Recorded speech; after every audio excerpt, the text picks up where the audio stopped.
Yes, so this is Rajiv Bandhu. I have been teaching at several institutes for civil services for last 12 years. For last 7 years, exclusively working with the major institute, Chanakya IAS Institute. Before that, I did several government projects for training into civil services. And I did my PhD from Delhi University after having done my graduation and post-graduation from Hindu College, Delhi University, MPhil from Delhi University. Appeared twice in UPSC IAS interview. In my time, there used to be 4 attempts in my first and second attempt. I could not clear prelims, but in third and fourth attempt, I did reach up to interview level.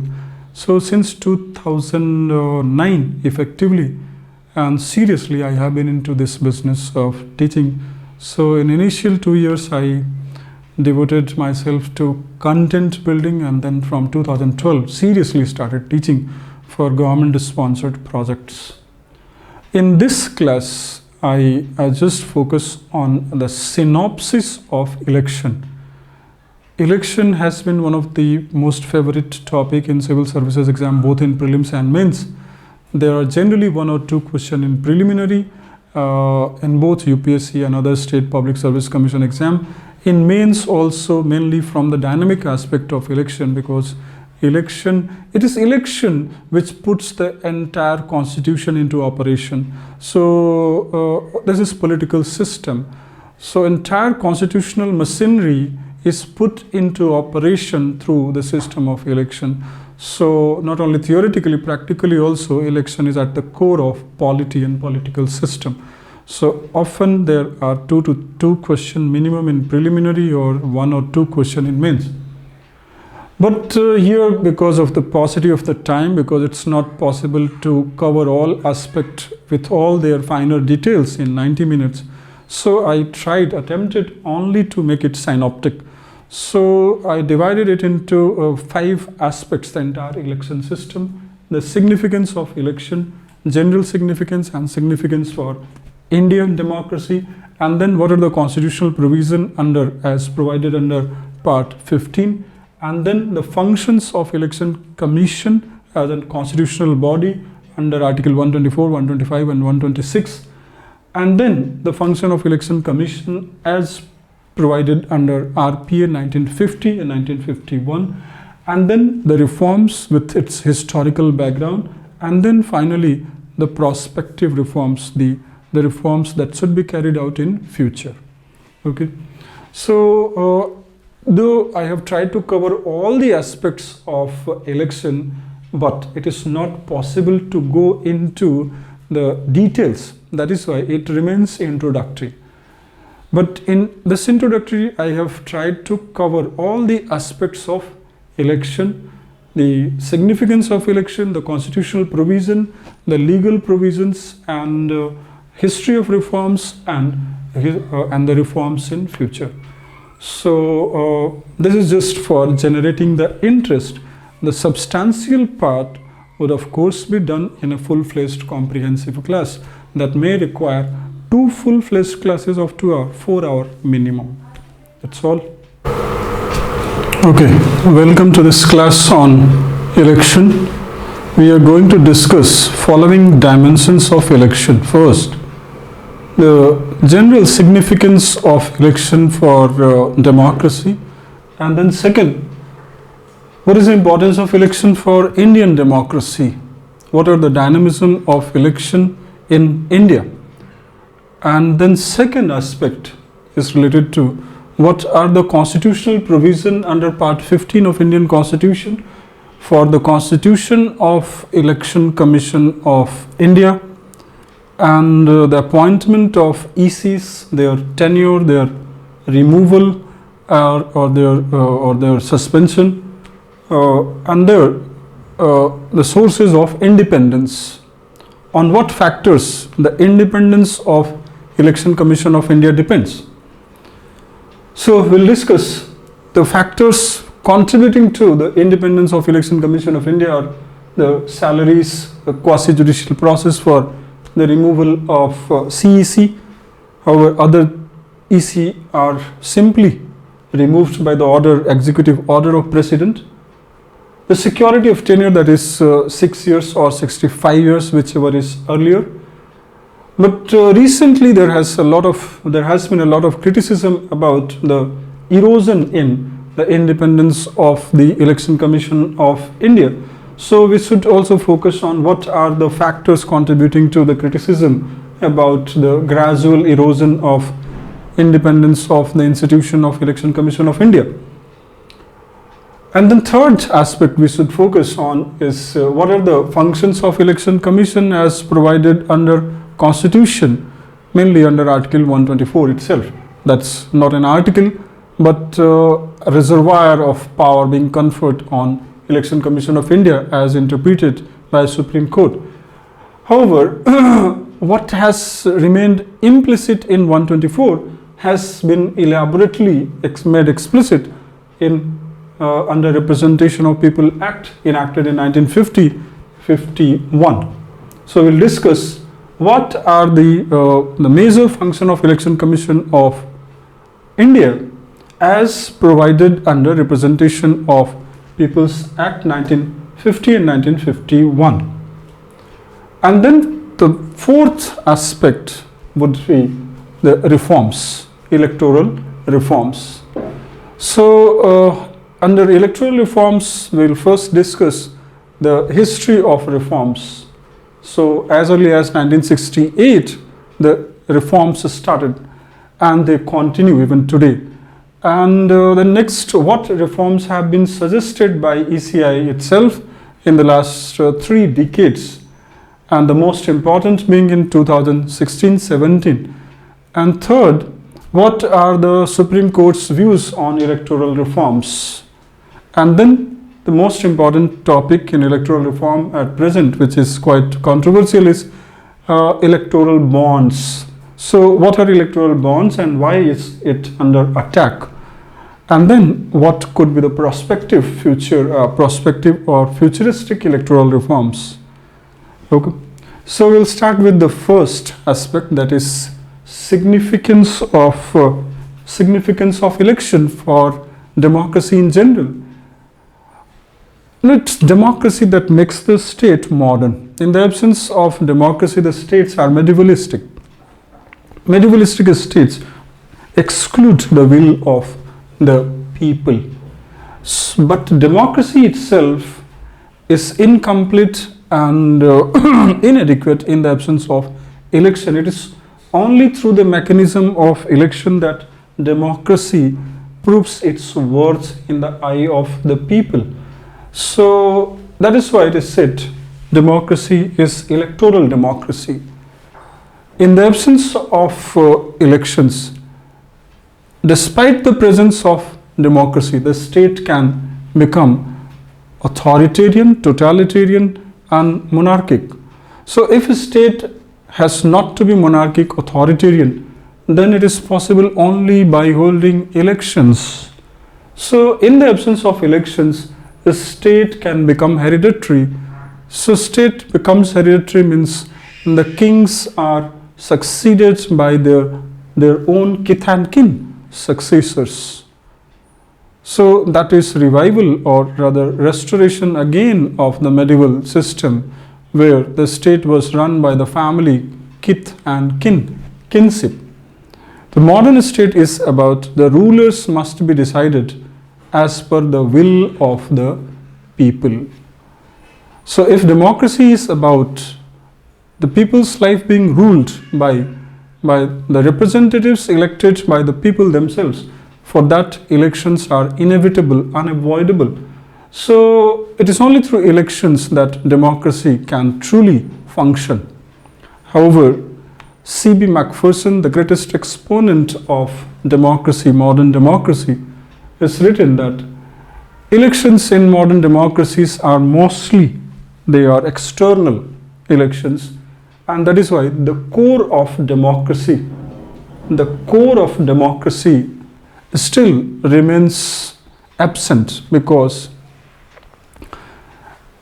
this is only formal democracy. If the rulers only are elected, if rulers are elected, but if the body which elects the ruler itself remains non-democratic, then it's not substantial democracy, it is only formal democracy. So elections are important within the political parties which filled their candidates in election. So unless there is internal democracy, which can be had only by holding elections within the parties, the democracy will only be formal democracy. So to make democracy substantial democracy, there must also be internal election within the political parties themselves. However, nowhere in the world at present the democracy is internal, it's mainly external. That's the limitation of democracy, and that's the limitation of electoral system as well, because the elections are mostly external. That means the candidates once decided, people do not have any choice in fielding the candidate. They have been imposed. They have been imposed the candidates to whom they have to vote. That is why it is only external election. That's the fundamental weakness in the modern electoral system. But even that external election is key to keep the democracy going. The second significance of election is that people's will, as tested periodically, gets excluded in the absence of elections. So in the absence of people's will, again the state becomes authoritarian, right? So without the periodic inclusion of the will of the people, the aims and aspiration of the people, the state is an authoritarian state. That's a medievalistic state. That's a monarchic state. Third is, elections define the legitimacy behind the state power. The state is a modern invention. In medieval time, the people govern themselves mainly through civil societies and family rules. However, the state itself must be legitimate. Legitimacy is about power should be used for whom? What is the purpose of power? That defines, that is the purpose of legitimacy. So if the state governs the people without the objective, that is illegitimate state. If a state is legitimate, if a state has to be legitimate, then there must be the purpose and objective well defined of the power. So what is the source of power, and the authority which exercises the power, whether it is accountable to the source of the power or not. So legitimacy defines the relationship between the source of the power and the one who exercises the power. So it's the relation of accountability to the source of the power. So periodic election ensures that a state remains legitimate. In the absence of periodic election, the state is again the medieval state, authoritarian state. The next is, elections represent the dynamism of society. So in medieval time, when there were permanent rulers, then the changes and transformations in society could not be incorporated in the functioning of the state.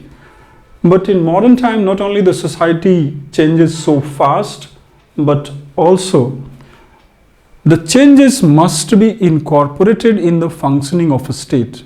It is only through elections that the changes which have taken place in society in not so long period of time, that time may be 2 years or 3 years. That is why there are states which conduct election for 2 years, or in some states 4 years or maximum 5 years. 5 years is too big a period for socio-economic transformation, cultural transformation. These transformations must be incorporated in the functioning of a state.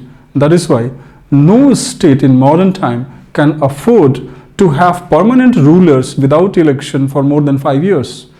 So if the elections are held within 5 years, whatever has undergone changes in society or economy or culture or or more broadly in the thinking of the people, that must be reflected in the functioning of a state. So elections are the opportunity to incorporate the changed thinking of the people. You know, Thomas Jefferson was an American president who said, every generation is a new nation. So if not 5 years, then in 10 years, a generation changes. Every new generation is a new nation, means in every society after 5 to 6 years, a new nation comes into existence. This new nation must have its reflection in the functioning of state. So elections are inevitable to reflect the changes which have taken place in 5 years or 10 years. No nation can afford not to have election for more than 10 years, because every generation, as according to Thomas Jefferson, is a new nation. Now we'll come to the second aspect of election, that is constitutional provision. What is provided in Constitution about election? So Part 15 of Indian Constitution provides for the Election Commission of India and its powers and the methods of appointment of election commissioners. So under 15 we will discuss, it is provided under Article 124 to 129. So there are 5 articles, 124 to 129. However, we cannot mistake to go by articles or the number of articles, as Supreme Court establishes that Article 124 is an extraordinary article. It's not an ordinary article prescribing for few powers to be conferred on a constitutional body, that is Election Commission of India. So although there are only 5 articles, but 124 itself is a mini constitution, as we have many other articles which are constitution in themselves, like Article 21 is a constitution in itself, a mini constitution, because it gives birth to various other implicit parts, and these implicit provisions are later enacted into laws by Parliament. So Article 124 has given birth to an extraordinary enactment law, Representation of People Act 1950, and second, Representation of People Act 1951. So 2 major laws which govern the entire electoral system in India, they, we can say, have emanated from Article 124. Article 124, its title simply says that the power of ECI to conduct elections for President, Vice President, LS, Lok Sabha, Rajya Sabha and state assemblies. And the next part, the elaboration of 124 provides for the appointment of ECs, the position of CEC in case of ECI becoming multi-member body. Although in the beginning it was only a single member body, but in 1989 through the notification of President, it was made a multi-member body. Constitution makers presupposed that in future EC can become, or there could emerge the necessities to make it multi-member bodies, and it happened in 1989 that for a very brief period it was converted into a multi-member body, and then finally in 1991 a law was passed by Parliament to make it permanently 3-member body. So what will be the relation between CEC and other ECs in case of a multi-member body? That has already been established under 124. So we will see what is the relation between other 2 ECs and CEC, which has been provided under Article 124. Their salaries, their removal process, their key functions have all been described under 124 itself. That is why Supreme Court says that Article 124 is not an ordinary, it's extraordinary provision, because it mentions 3 words: superintendence, control and direction of electoral system. So these 3 words are, according to Supreme Court, are not the power but reservoir of power, That means other powers can emanate from or can flow from these three words. It means that for the purpose of holding election, the entire India comes under the governance of Election Commission of India. The moment election schedules are announced, the administration of whole of India comes under the superintendence and control and direction of Election Commission of India. This also defines the nature of constitutional body.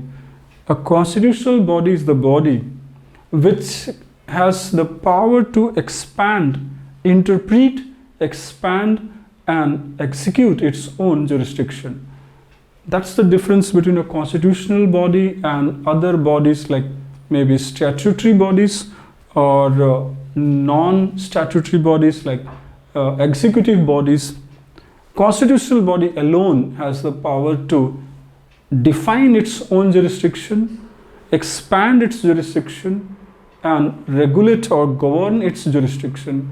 Election Commission of India is such a body which through Article 124 gets the power to define what is its jurisdiction, establish the extent of its jurisdiction, to make the rules.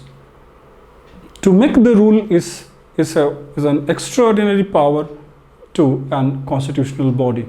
So following Article 124, Election Commission of India has gone to the extent of making various sets of rules which help Election Commission of India in holding free and fair election, not only holding free and fair election, but to suggest electoral reforms also. And these electoral reforms, though they are suggestive and recommendatory in nature, yet Supreme Court has said that even this recommendatory and suggestive reforms can be made enforceable through the Supreme Court's intervention. So by intervention of Supreme Court, what is suggestive and recommendatory can also become binding. So Supreme Court has assured several times to Election Commission of India that your suggestions and recommendations related to reforms can be made binding also if we make the intervention. Means if the Supreme Court makes the intervention, then what is suggestive and recommendatory can also become binding, as is evident from Model Code of Conduct. Model Code of Conduct is just a set of rules, a set of principles as prepared by Election Commission of India in wider consultation with all India political parties. However, it doesn't have statutory position, but Supreme Court assures Election Commission of India, despite not having statutory position, we through our judgments can make it enforceable and justiciable. So what is non-statutory, what is non-justiciable can also become justiciable when Supreme Court makes intervention. This is the power of a constitutional body. So we'll discuss what are the functions of Election Commission of India provided under Constitution, that's mainly under Article 124 and also 125 and 126. 124, 125, 126. These are the three articles which provides for the function inside Constitution.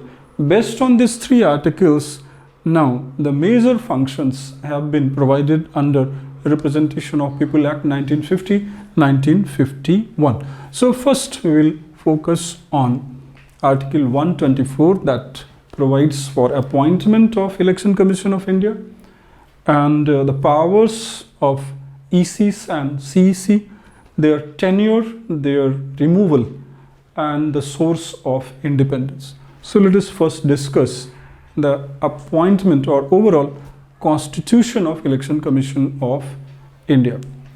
It is provided under Article 124. From 1950 to 1989, Election Commission of India remained a single member body. It means that there was one member who himself was the chairperson and also the member. In 1989, by a presidential notification, Election Commission of India was declared to be a 3-member body. There was potential under Article 124 that if the need arises anytime in future, it can be converted into a multi-member body. So this was already provided in Article 124. Although in the beginning it provided only for a single member body, but it did foresee that in future the need may arise of ECI having been made into a 3-member body or maybe 5-member body also. It may happen in future it is reconstituted as a 5-member body. But in 1989, a presidential notification made it a 3-member body, but very briefly, for just after 1 year, it was again restored back to its original position and was made a 1-member body. Finally, in 1991, Parliament enacted a law, and through this law, now permanently Election Commission of India was converted into a 3-member body. So since 1991, ECI is now working as a full-fledged commission. It's a multi-member commission in which there are 2 ECs, 2 election commissioners and 1 chief election commissioners. Now we need to know what is the qualification to be appointed as EC, and second, who can be appointed as CEC, and what is the pattern of relation between the 2 ECs and CEC. So according to Article 124, qualifications are also mentioned. So what is the qualification to be appointed as EC? This is asked in preliminary. It's not important for mains. In mains, mainly they ask about the dynamic aspect of election, electoral reforms or electoral behavior, the factors that contribute to changing electoral behavior of the people, and ascriptive factors and aspirational factors behind changing electoral behavior. That is the main, that is the favorite topic for exams in mains. In preliminary, they would be asking about the qualifications for the appointment of election commissioners. There is no separate qualification needed for the appointment of chief election commissioner. The person who is senior most after the retirement of the incumbent CEC, the senior most, may be automatically elevated to the position of CEC. However, that law which was passed in 1991 does not obligate the president to choose CEC only from the EC. President does have the freedom to choose CEC even from outside the body.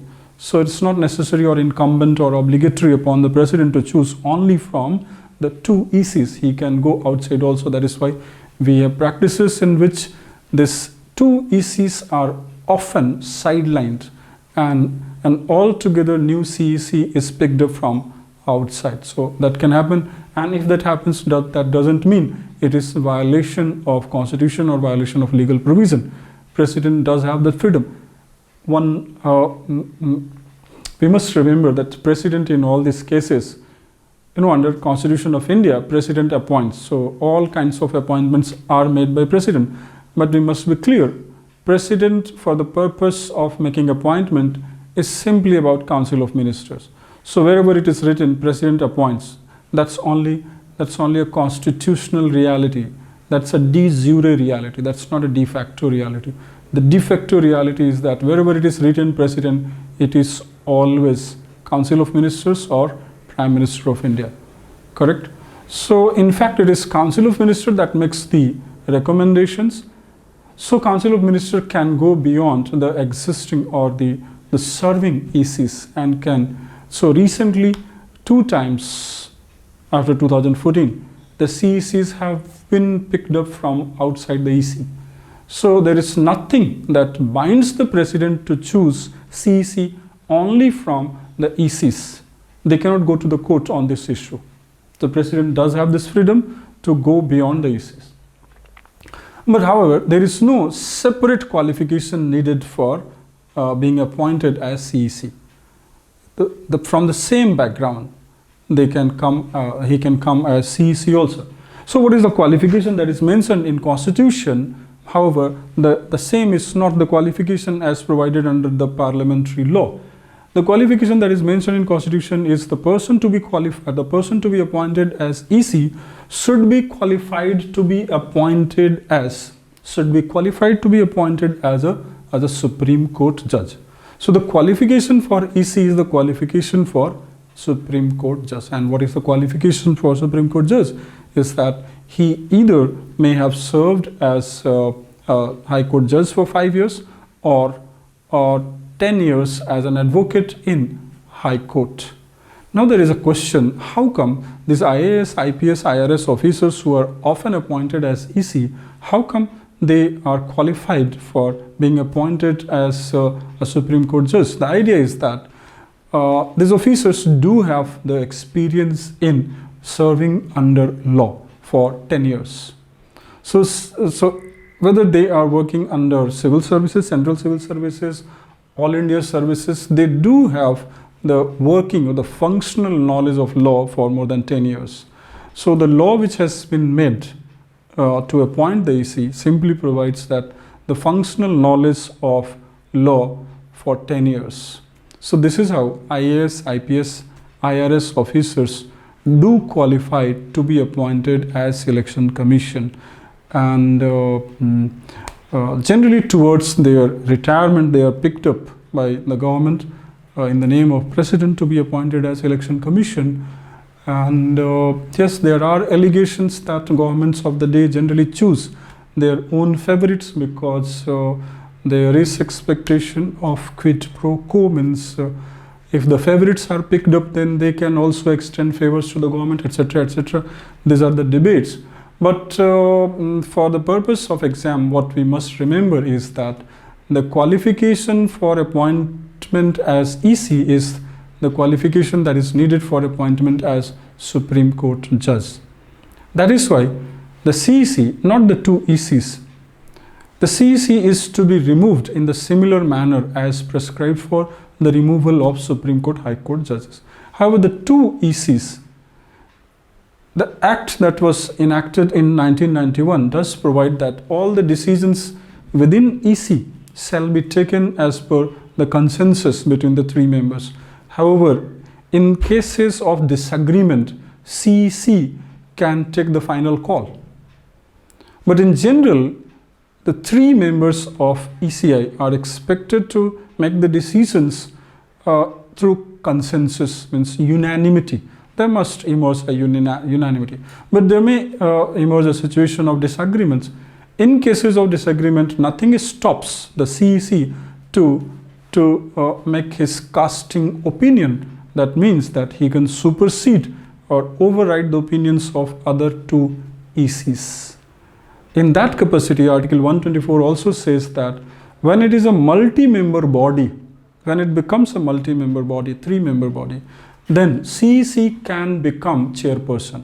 And in the capacity of chairperson, he has some extraordinary power, some superior power against the two ECs. So what is that superior power? He cannot be removed the way other two ECs are removed, because the two ECs can be simply removed by a presidential order, that's an executive order. That is why the ECs remain in their office during the pleasure of President. However, CEC doesn't remain in his office during the pleasure of President. He can be removed from his office only by following the procedure, that is quasi-judicial process, which is to be followed for the removal of SC and HC judges. So that is the difference between the two ECs and CEC. However, their salaries, their allowances, everything same. Their powers are same. Mostly and generally they have to make the decisions through unanimity. But in some cases, CEC can be superior to ECs. Okay, so let us first complete this factual part as provided in part 15. So it must be clear now who, if there is a question, who appoints the ECs, and when did the CEC, when did Election Commission of India become multi-member body? So briefly in 1989, but it was restored back again to one-member body in 1990. Finally, in 1991, a parliamentary law was passed to make it a permanent three-member body. So since 1991, it is working as a three-member body in which there are two ECs, simple ordinary ECs, and one CEC. The qualification for all the three is same, should be qualified to be appointed as the Supreme Court judges. And the next is what is the process of their appointment? There is no panel, separate panel to recommend their names. Simply President, and that always means Council of Ministers, can pick up any candidate who is qualified in the eye of President, but that means they should be otherwise qualified to be appointed as Supreme Court judges. Generally, they are the members from All India Services or Central Services, or maybe from other services also. Some time Indian Police Service has also been appointed. Okay. The tenure is for 6 years and till 65 years. So generally, they have a tenure of 6 years.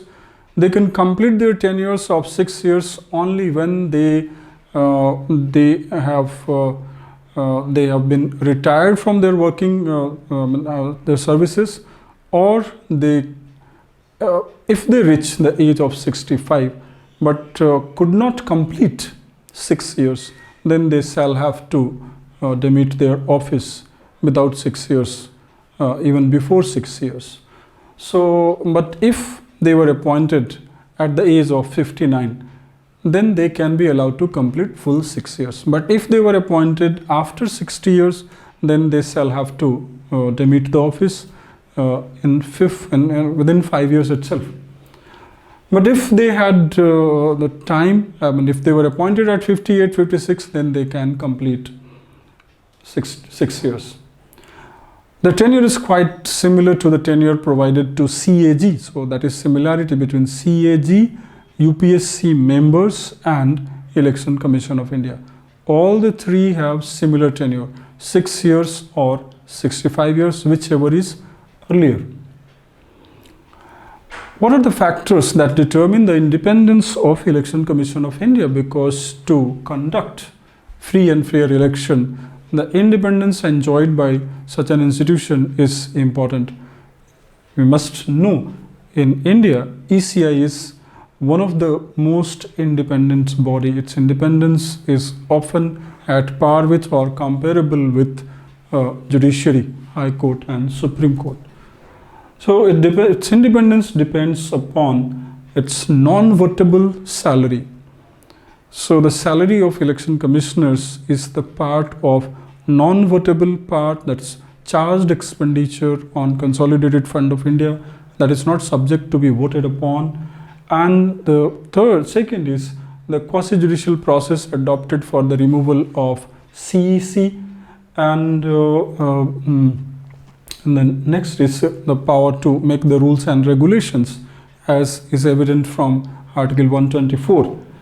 So security of tenure, salaries, quasi-judicial process of removal, these are the three factors which are the grounds for its independence. Now recently there are debates that Election Commission of India is one of the key institutions which is gradually losing its independence because of the way they have been appointed, the way they have, it's an allegation, the way they have been influenced by the government of the day in making their decisions related to announcement of electoral schedules, etc. So there are allegations that Election Commission of India is one such body under Constitution which is fast losing its independence. However, our conclusion is that a constitutional body with such a credible record cannot be so simply alleged that it has lost its independence. India, it may happen that on occasions it might appear to some critics that they are losing their independence, But a constitutional body with such a sound fundamentals, where they can be removed only through quasi-judicial process in India, they cannot be simply said to have lost complete independence. Election Commission of India's credibility is globally recognized. Election Commission of India has held the election for more than 50 countries. It is providing electoral training to more than 50 countries, majority of them from Arab countries. Even the American state has on many occasions has said that if we had a body like Election Commission of India, our electoral process would have been much fairer. So India's Election Commission of India's reputation is globally recognized. We cannot simply surrender to such allegations that it has lost its independence. Okay. Now next is the functions of Election Commission of India. So very briefly, under Article 124, the functions are given. So it is written under 124 that free and fair election depends upon the making and maintenance of free and fair electoral rolls. So the most fundamental function, rather the mother of all the other function, is the creation and maintenance of a free and fair electoral roll. So what is described under 124 is that Election Commission of India will superintend, will control, will direct the entire process related to creation of and maintenance of electoral rolls. What does it mean? The unqualified voters must be excluded, and the qualified members should be incorporated in the voter list, and that is why from time to time electoral roll is supervised, commanded and directed by ECI through the entire network of district administration. And for the purpose of creation of electoral process, entire district level administration works under the command of. So it's not simply making of electoral rolls. It is about, for the purpose of making electoral rolls, the entire district administration machinery, state level administrative machinery gets the direction and superintendence and control of Election Commission of India. So making of electoral roll is not simply a paperwork. It is about the entire administration which is responsible for, which is actually making the electoral rolls at ground level. They have to work under the superintendence, command, control and direction of Election Commission of India. So that is the extent of superintendence, direction and control. The bodies, the administrative bodies, the local administrative bodies which are responsible for making the electoral rolls, they work under the superintendence of Election Commission of India. So that is the administrative power of Election Commission of India. To the extent Election Commission of India has to maintain electoral rolls, the entire administrative machinery works under Election Commission of India. Second is to hold the election for President, Vice President, Lok Sabha and Rajya Sabha. Now, holding election for Lok Sabha, Rajya Sabha is not an ordinary thing. Again, the entire administrative machinery working under central government and state government comes under the direction, supervision and control of Election Commission of India. So again, the extent of holding election for President and Vice President is very wide. The extent is that the entire administrative machinery joins hands with Election Commission of India and works under Election Commission of India.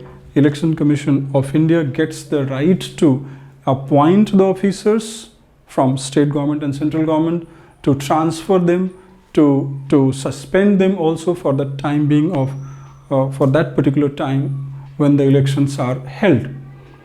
Okay. And then what is provided under 124 is that Election Commission of India can also coordinate with other bodies which are used in holding elections. So for the purpose of holding election for President, Vice President, Lok Sabha, Rajya Sabha and SLA, it must be clear, elections for other bodies than President, Vice President and whatever is mentioned, that means local bodies. So election for local bodies are not under the jurisdiction of Election Commission of India. Local election for both panchayats and municipalities are held by a separate body that has been provided under Part 9 of Constitution, which was added to Constitution by 73rd Amendment, State Election Commission. So, except the elections for local bodies, panchayats and municipalities, all the other elections, primarily these elections, to hold this election, all the bodies which are used, they are going to work under the superintendence of Election Commission of India. Election Commission of India also, not under Article 124, has key constitutional advisory role. So other than holding election, it also has constitutional advisory role that is equally important. Whenever a matter is brought in High Court or Supreme Court regarding, however, any matter can be brought related to electoral dispute, can be brought in judiciary, High Court or Supreme Court, not in lower court. So an election petition can never be filed in lower court. It can be filed only in High Court and Supreme Court. So any electoral dispute related to SLA, State Legislative Assembly, can be filed in High Court, or disputes related to MP, Member of Parliament, can be filed in Supreme Court. But Article 129 provides that such an electoral dispute can be filed only after the completion of the entire process of election, not during the election. So when such a dispute is brought in High Court or Supreme Court, then the constitutional advisory role of High Court is solicited. It is the function and the duty of Supreme Court and High Court concerned to decide on electoral disputes matter. However, Supreme Court or High Court cannot do so without the advice, and that advice is constitutional, without the advice and opinion of Election Commission of India.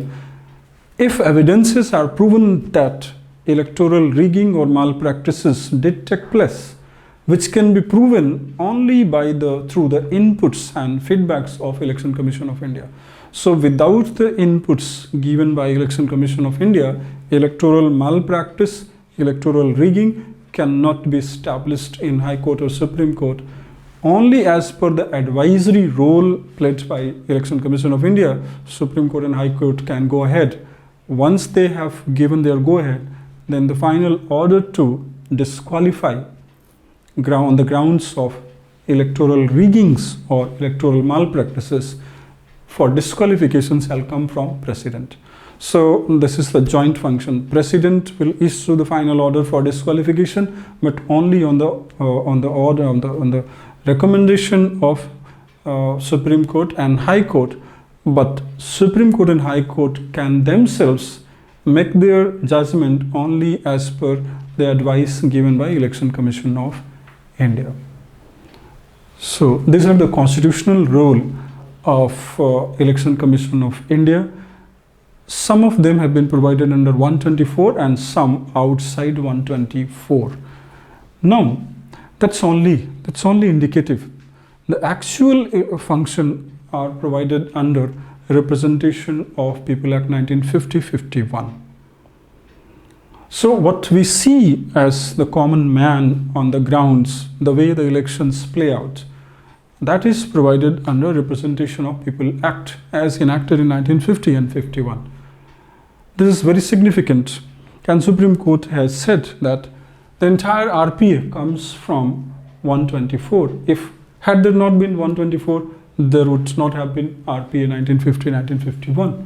So Representation of People Act 1950 and 51, the two acts which themselves run in hundreds of sections, more than hundreds of sections, each one. 1950, they are not one, but 2 acts. Each one of them run into more than 100 sections. So what is provided under more than 200 section, its constitutional source is Article 124. In India, political parties which play so crucial role in electoral democracy, there is no constitutional provision for governing political parties, but they are governed under RPA 1950 and 1951. Indirectly, Election Commission of India is the governing body or regulatory body for political parties.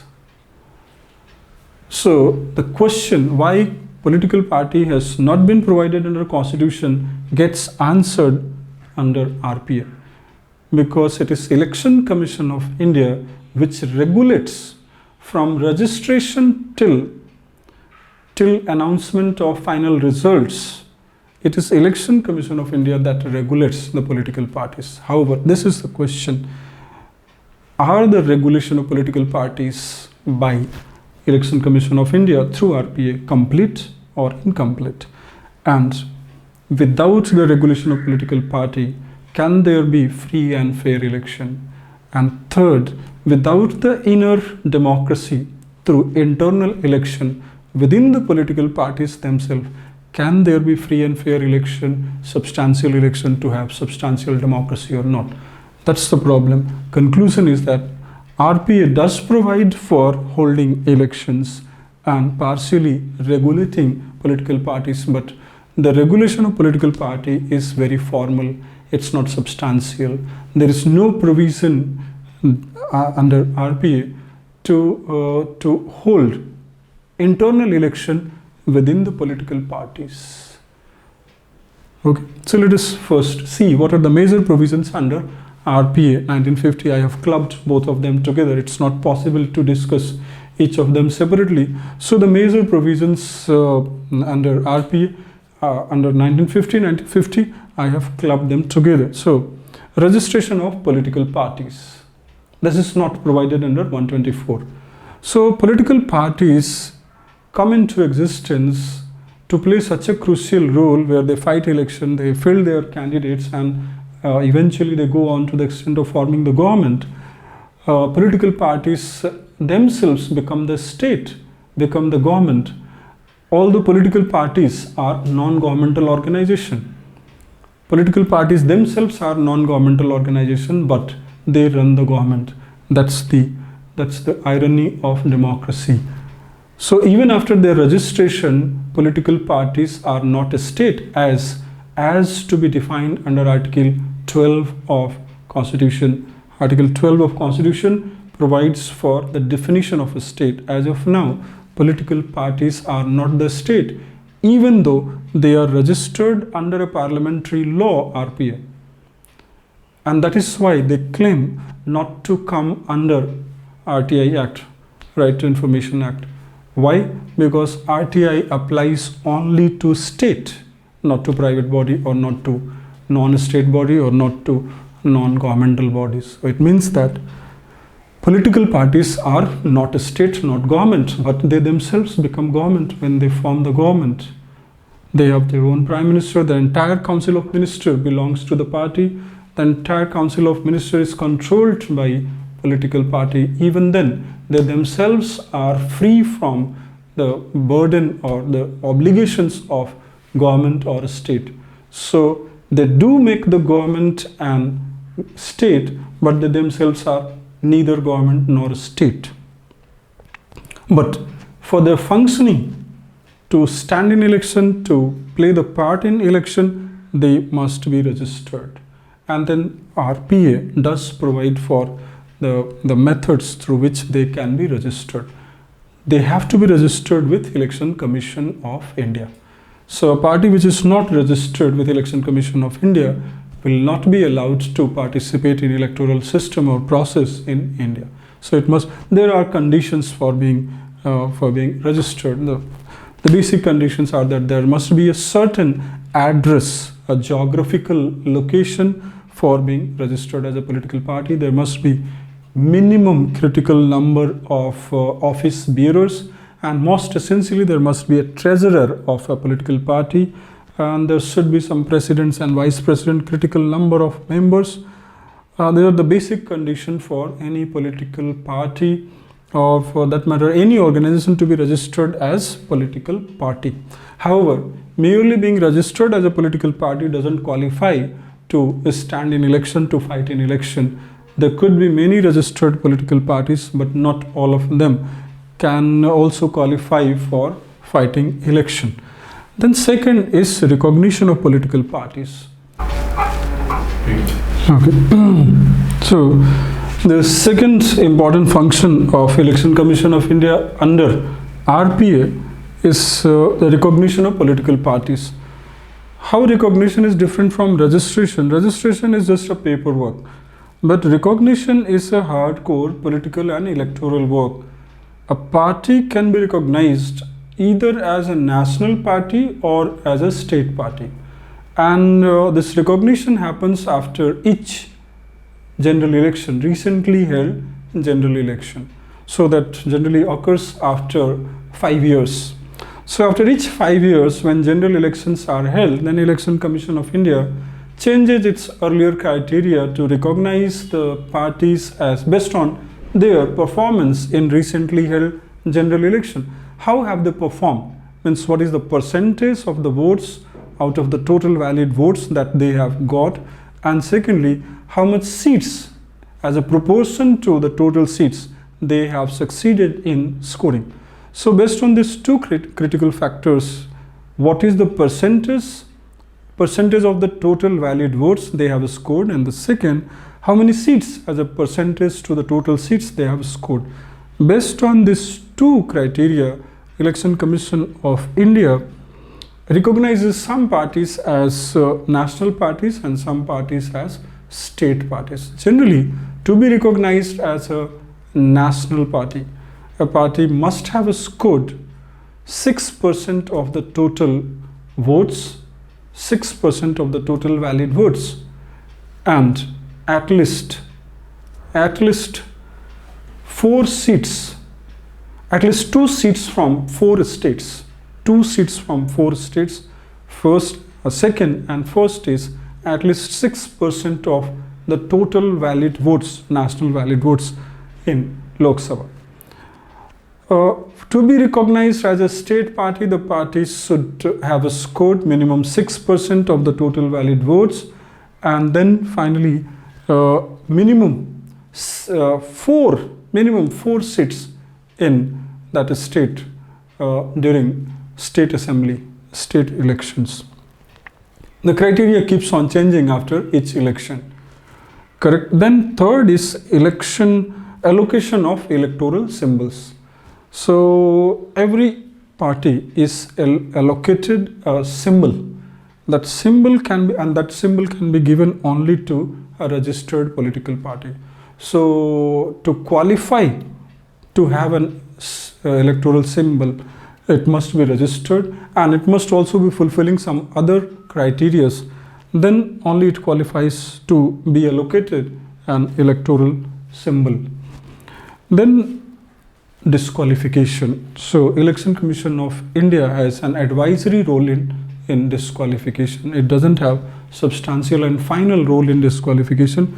As I discussed, it only advises Supreme Court and High Court in cases of electoral malpractices.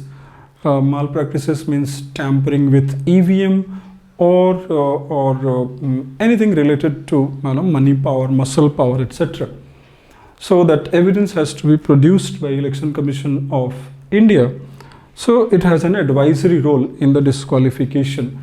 Disqualification of members happens on many grounds, but on the ground of electoral malpractices, there is the role of Election Commission of India, that is advisory role. And the next is announcement of election schedule. So that's it is provided in Constitution that there must not be a gap between the 2 sessions of Parliament or the 2 sessions of the State Legislative Assembly for more than 6 months. So if the term of Lok Sabha has completed 6 years, then the next Lok Sabha must be constituted within 6 months. So the same applies to state assemblies. So before the completion of the tenure, Election Commission of India announces the electoral schedules, and the moment the election schedules are announced, the Model Code of Conduct comes into effect, and then the control of staff, electoral staff, comes under the control of Election Commission of India. Election Commission of India starts giving guidelines to political parties, to candidates, about their conduct, how much they have to spend on their overall campaigning, etc. Model Code of Conduct comes into effect, and entire Model Code of Conduct is enforced by Election Commission of India. Preparation of MCC, that is Model Code of Conduct itself, is a wide exercise. So MCC does not have statutory position, but it is prepared by Model Code of Conduct. It's prepared by Election Commission of India. And present Model Code of Conduct in India has evolved for the last 30 years or maybe 40 years. It is developed by, it is codified by Election Commission of India in consultation with all the political parties. And before each election, there are certain modifications. What is the purpose of Model Code of Conduct? Is to provide equal footing, equal playground for all the political parties, so that the ruling party does not have disproportionate advantage against its other political rivals. Secondly, the state machinery should not be used by ruling party for the political purpose.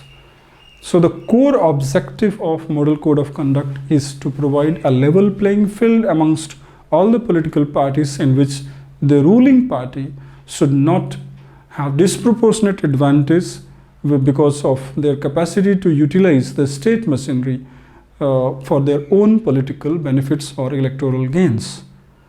So there are many provisions under Model Code of Conduct, the most important being that no political party would seek to demand or to ask the vote in the name of religion and caste.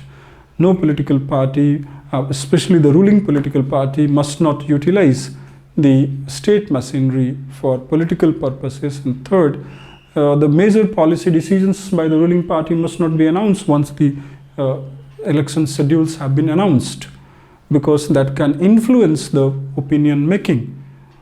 So major political decisions should not be taken once the election schedules have been announced.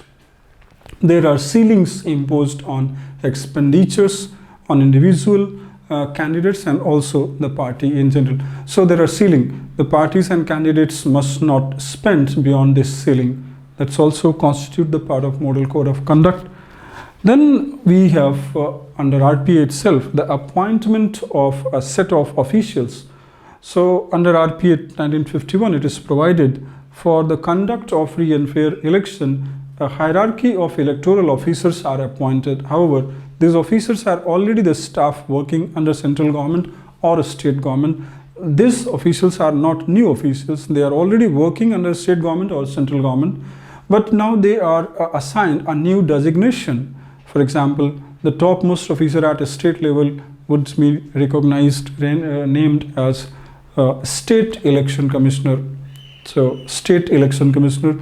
Then at district level we have District Election Commissioner, then Presiding Officer, then we have Returning Officers. So these officers are not altogether new officers. They are already the member of state governments or central government. Some of the returning officers can be appointed from central government also, but they are taken from state government and central government. For the phase of election, they have to take the commands. That is what is expected from them. they have to take the command from Election Commission of India. Other than this, returning officer, presiding officer, district electoral officer and state election officer, there are also provision for observers, a state level observer and expenditure observer who are appointed over a group of constituency. So not each constituency is provided one electoral expenditure advisor, but over a group of maybe mostly 3 to 4 constituencies are assigned one expenditure observer whose main job is to see whether the candidates or the parties are spending as per or as under the ceiling or not. In case these expenditure observers come across the evidence that some candidates or some political parties are exceeding their expenditure ceiling or limit, then they are expected to report it to the Election Commission of India. That can finally amount to cancellation of their candidature also. That means if there are substantial evidences to prove and establish that a candidate or party in a particular constituency has exceeded the ceiling, and the ceiling at present is I think 14 lakhs for status elections and 70 lakhs for Lok Sabha election. If the ceiling is breached, then based on the reports given by expenditure observer, Election Commission of India has the power to cancel the candidature of that candidate himself. Okay, so electoral officers, their names and designation are all provided under Representation of People Act 1950-51. Other than there are other functions which are not exactly written under RPA, but they have come from the practices like maintenance of EVMs, counting of votes, and counting of vote is a major exercise that requires a lot of security, and the electoral process can be declared to have to completion only when election begins with the announcement of electoral schedule, but it completes only on the day when presiding officer distributes or gives away the certificate to the winning candidate. So by the time district election officer or presiding officer gives away the certificate of victory, the election process continues. Only on the day when the certificate of victory is distributed by the presiding officer, the electoral process comes to an end.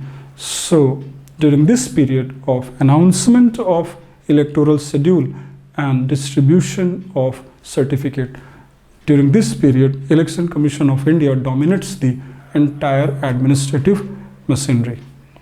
So this is briefly for the function, the brief for the function which is partly provided under Constitution under 124 and partly or rather majorly under RPA 1950-1951.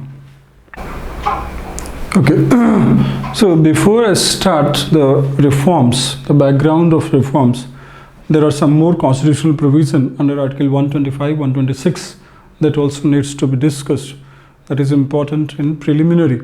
So under Article 126, there is a major provision that is the source of universal franchise in India, means universal adult franchise in India.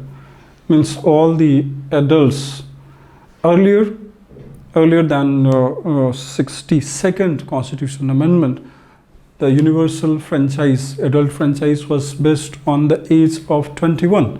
So all those Indian citizens who had attained or crossed the age of 21, they were qualified to be enrolled in the electoral rolls. But after, I think 62nd Amendment, through 62nd Constitution Amendment Act or 61st Constitution Amendment Act, it was reduced to 18. So all Indian citizens who have attained the age of 18 or above are qualified to be enrolled in the electoral rolls. Okay. However, there is also the provision for disqualification. So following categories of adults are disqualified to be enrolled in the electoral rolls, and they are the people who are imprisoned, the people who are mentally sick, or the people who are undischarged insolvent. That means declared by the court to have gone bankrupt, or the people who have more liabilities than their assets. So these 4 categories of people are not qualified to be included in the electoral rolls. And also it is provided that under any law, if a person is imprisoned for or punished for any crime where the punishment may be for more than 2 years of imprisonment. So these 5 categories of people are unqualified to be elected, to be qualified to be included in the electoral rolls. The same applies for the candidates fighting election. They are also disqualified to stand in election. So the voters and also the candidates, they can be disqualified on following ground. Once again, we shall remember the people who are imprisoned, who are serving jail, the people who are mentally sick, and the people who are undischarged insolvent, and the people who have been punished in a case where punishment is for more than 2 years. Okay, so these categories of people can neither be enrolled in election, their right to vote is lost, and also their right to stand in election is also lost. Okay. Then next, what is provided under 129 is there is restriction on the courts, means judicial interference in electoral process. That is again a factor contributing to the independence. So independence to Election Commission of India is needed not only from executive and legislature but also from judiciary. So even judiciary is not expected to interfere once the process of election has begun. So judiciary, the court of laws, are expected or allowed to interfere in electoral process only when the entire electoral process has been completed. That is provided under 129. Okay. Now this is the constitutional. So having now completed briefly the constitutional provision and the legal provision with regard to election in India, now we should come to the last aspect, dimension of election, that is reform. Mostly reforms in election relates to the day-to-day debates. Why, first of all, reforms are needed in election? Reforms are needed in election because of following factors. First, the democracy could be free and fair only when the elections are free and fair. So to have free and fair election, which is a prerequisite to have free democracy, free and fair democracy, the reforms are essential. So why do we need reforms in election system? Because only free and fair election can guarantee free and fair democracy. Now the question is, what are the obstructions, what are the problems in holding free and fair election? So there is a history of reforms being initiated. As early as 1967, there were the demands for electoral reforms. So model code of conduct were initiated as early as 70s, and then there were committees like Onkar Goswami Committee, Indrajit Gupta Committee, and several other committees which came out with elaborate comprehensive set of recommendations for electoral reforms. What was most common in all these committees and their recommendation was that partially or wholly, if possible, if not possible then partially, there should be some kind of state funding of election. That was the major recommendation of Indrajit Gupta Committee 1996, which recommended that if not the entire electoral expenditure, then at least the material which are required for electoral campaign should be provided by the state, and airtime through the government communication agencies like All India Radio, Akashvani, etc., that should be provided freely to nationally recognized political party, and campaign materials should also be provided to political parties according to their performance in last election. There have been major recommendations about how to prevent the entry of criminal elements into elections. There have been recommendations related to fixing the ceiling of an expenditure of parties and candidates individually. Many of such reforms have been already incorporated and implemented, but the major reforms so what has been the outcome of these reforms? The outcome of these reforms have been that the muscle power in election have almost been minimized and marginalized. However, the money power is still remains an unreformed area. So the scope of muscle power, which used to be the greatest obstacle to free and fair election during 70s and 80s, that has almost been eliminated. But the scope of money power, if there are money invested by organized groups in election, then the scope of holding free and fair election is completely diminished. So muscle power has been stopped, but money power remains there. And organized corporates have been over the elections investing. So the role of private corporate bodies into the funding of election remains the gray area in free and fair election of India. For that, Election Commission of India has made its own recommendation, and there are some other expert bodies, they have their own recommendation. Election Commission of India in 2017 came out with a set of electoral reforms whose key features were following that we need to understand in point form. First, it recommended in its 2017 comprehensive, that's around 200 plus page report. In this comprehensive report, it makes following major recommendation. One is first is the state funding of elections somehow must be institutionalized. How it shall be institutionalized, that needs to be debated, but there must be. So key to all problems in election is funding.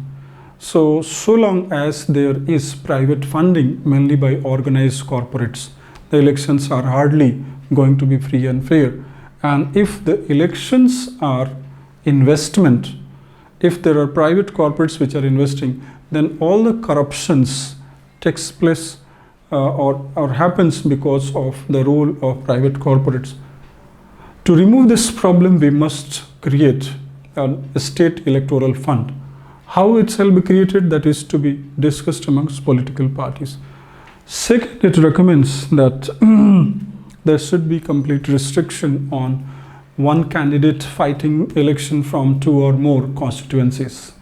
So as of now, there is a provision, there is no restriction on one candidate fighting election from 2 constituencies or 3 constituencies. Election Commission makes recommendation, one candidate, one constituency. Third is about increasing the deposit limits. So large number of candidates stand in election, and that leads to fragmentation of votes, that leads to wastage of votes. So in one constituency, there are 1,000 voters because there is a very minimum level of deposits. We need to increase the deposit for the candidates so that the non-serious candidates must be eliminated at the very first stage. Then there should be fourth, it recommends that electoral bond system should be brought under the regulation by Election Commission of India. Okay. Then fifth recommendation is that political parties should be brought under the broader regulation of Election Commission of India. Unless political parties themselves are democratic, there could not be free and fair election. So these are the major reforms recommended by Election Commission of India in its 2017 reports. Supreme Court in its various judgment has focused on the electoral reform suggested by Election Commission of India. It has mainly said that seeking votes in the name of or on the grounds of caste is unconstitutional. So no political party should be allowed to demand the vote on the grounds of caste and religion. So through its several judgments, it has directed Election Commission of India to cancel the candidature of the candidates or the parties which have been demanding the votes in the name of religion and caste, and as such, the caste-based political rallies are also unconstitutional. So Supreme Court of India has tried to encourage Election Commission of India in taking up more reforms.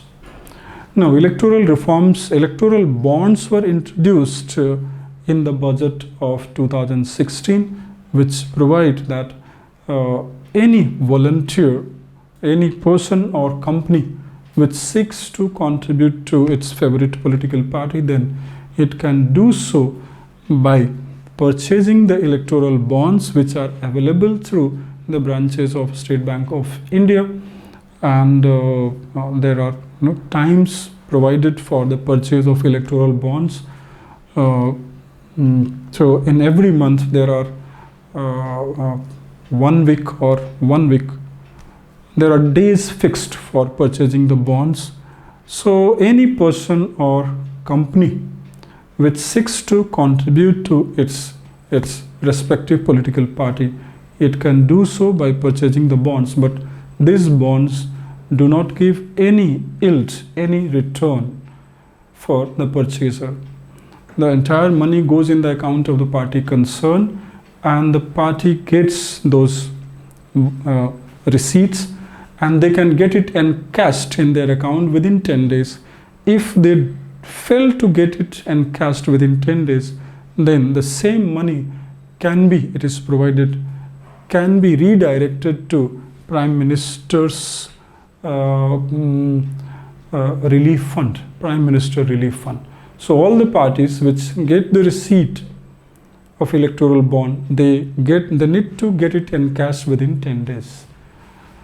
However, there are many allegations against electoral bonds. Some people are criticizing it, and the most importantly, the former election commissioner Qureshi, SY Qureshi, has said that this has become an instrument of converting the black money into white money. So some corporates are giving their fund to political parties, and in return they are getting political favors from those political parties. However, all provisions of purchase and sale of electoral bond is kept secret. The names of the contributors are not revealed, yet there are allegations that it has emerged as an instrument of converting black money into white money. So what are the suggestions to correct electoral bonds? That can be discussed separately. Okay. So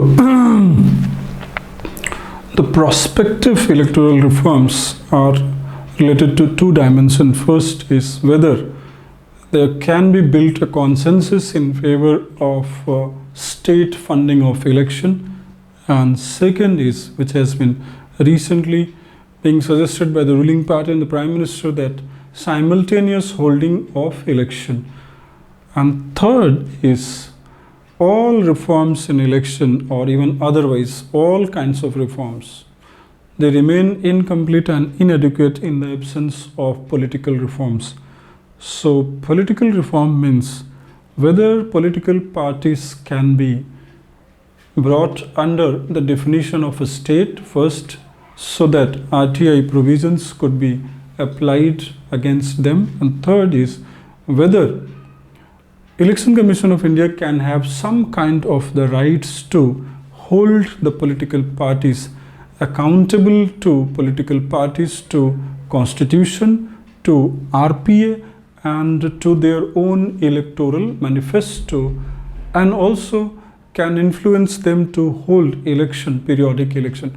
Holding general election is one thing, that is only external election. Internal election is whether the political parties can hold periodic election under themselves or not.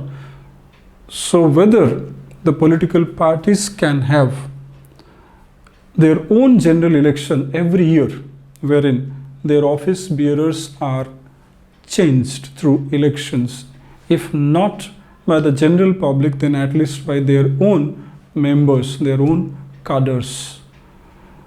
On the one hand, we have democracies which take too much pride in claiming that they are democracies, but in a sense they are not substantial democracy because they hold election only for external. External election means that the people are made to vote or coerced to vote to the candidates which have been imposed upon them by political parties.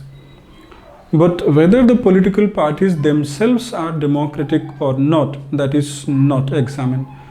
On the other hand, there are non-democratic countries like China, where there is no external democracy or limited external democracy, but there is substantial internal democracy, wherein the people are allowed to, not all the people, not universal franchise, but the party members are allowed to vote in the election for their own party office bearers. That ensures the internal democracy. So internal democracy is prerequisite for external democracy. So Election Commission of India, can Election Commission of India have some kind of control over political parties to make them hold their election periodically, freely and fairly? One thing. Second is simultaneous election. So in India, a major problem has emerged. So India every year is in election mode. It has disadvantages. If this is the symptom of an over-politicized society, when there are so frequent elections where every year 4 to 5 states are going to elections, then throughout the year, political issues and electoral issues dominate all the other issues, social, educational, health, and most importantly, economic issues, trade issues, science and technology issue. All the issues become secondary. Political and electoral issues become dominant. So throughout the year, the society is in election mode, and especially when the elections are polarized, then society also gets polarized. So other than economic cost of holding election, there is a social and mental cost of holding election. The society remains polarized throughout the year. In this backdrop, and especially when the central government, the party which governs the central government or the center, if it also seeks to win the state election, then the central leader also have to spare their own time, invest their own time in the state election. So the substantial timing of the Prime Minister and Home Minister and other minister gets consumed up in running the electoral campaigns in the state elections. So governance gets ignored and election becomes dominant. So elections are being held at the cost of governance. This also leads to misgovernance. When the ministers are spending their so much time in election campaigns, then the substantial function of the government, the core function of the government, that is governing, that somehow remains ignored. There is an economic cost. Their policies are not implemented, not formulated. So there is a huge cost. Before 1967, means between 1952 and 1967, the elections for center and state were simultaneously held. It's only after 1967 that a state election somehow fell off from the central election, and state legislative elections were scheduled separate from central election. And by 1980s and 90s, it became a normal practice. Central states, separate state elections, separate. Now, central election, Lok Sabha election are held after 5 years. During coalition time, they were held frequently. But now, every year, there are 4 to 5 major elections. It is in this backdrop that it has been suggested by Election Commission of India in its electoral reforms, a recommendation of 2017, that simultaneous elections should be held for states as well as center. Now there are problems. How simultaneous elections can be held? The economic cost would be reduced. The social cost would be reduced. Polarization in society would be reduced. Political issues somehow will settle. There will be space for non-political issues also. But the technicality is difficult. How to hold simultaneous election? This question has been asked, will be asked in future also. What are the merits and demerits in? It has already been asked in UPSC 2018. What are the merits and demerits in holding simultaneous election? So the major merits are clear. The economic cost, the social cost, the political cost would be reduced. But the problem is that in case there is a downfall of any state government, so what will happen to that state? Should that state wait for general election to be held? And then what will happen in that state? Can we allow that state to remain under president rule for that remaining period? So there are some basic questions to be answered before we can start the system of simultaneous election. But this is clear that the cost of holding election every year is too huge, politically as well as economically and socially. So this is a proposal which requires serious thought and debate. Okay, and then third is, final is, unless there is a reform in political parties, unless political parties have periodic election, yearly election, annual election for themselves, under the supervision of Election Commission of India, ensuring vibrant internal democracy within the political parties. So unless we have internal democracy, the external democracy is incomplete. Correct? So political reform, the reform within the political parties, where their entire account is put to the public, where their entire account is audited by constitutional audit, CAG. So unless the entire account is audited by some transparent auditing agency, and unless the RTI applies to political parties, all the reforms in election would remain incomplete and half-hearted. That's the conclusion. So with this conclusion, this synoptic introduction, this is not the complete comprehensive discussion on election. This is just a synoptical, this is just a synopsis of election. So these are the major dimensions of election. I have not gone into the details of each topic, that yet remains to be done separately, because it's not possible in 90-minute class to go into the detail of each subtopic of this synopsis. So that's why it is just a synopsis. So it was a synoptical introductory class on